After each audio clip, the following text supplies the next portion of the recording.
What's up, family? It's your boy Twan, and welcome back to another moment for a Mood Switch Monday. I wanna say I thank you, Lord. You came and did what no one has done before.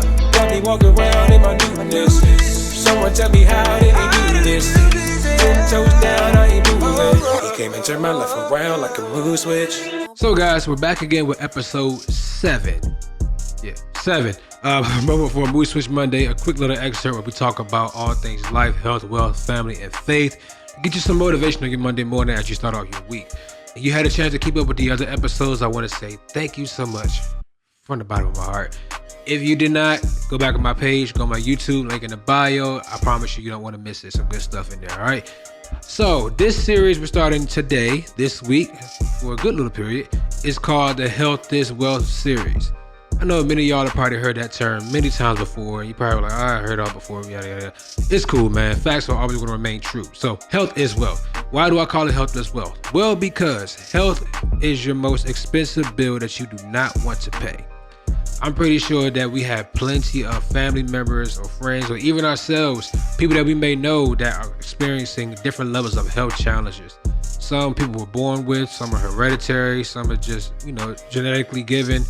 And some of it, and I must even say sometimes a lot of it, comes from how we treat our bodies. It comes from how we feed ourselves, what we eat, do we drink enough water, what do we consume, right? So I want to bring about this series to inspire somebody to get their mind together, to make a conscious decision to take better care of your health. If you're already into the fitness, you're already to help your health advocate, keep doing this, man. Don't stop. You already know what I'm talking about. But if you're new to a health journey or you're just contemplating about, well, I don't know, should I get up? Yes, you should. You very much should. Quick little story time. I wasn't always the healthiest individual. I was obese for most of my life.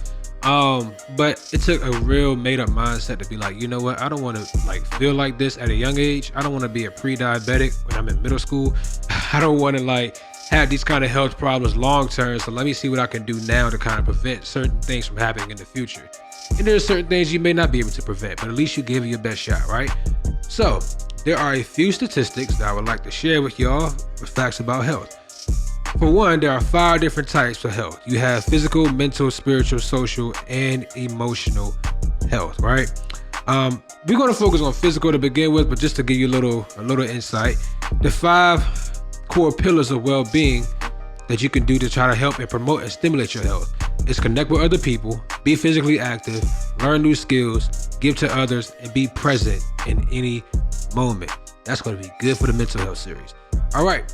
So when it pertains to the CDC, they have certain statistics in the surveys they've taken over the years from 2020 to 2023, 2024. Per CDC, is an estimated 40.3% of U.S. adults suffer from obesity as of 2023.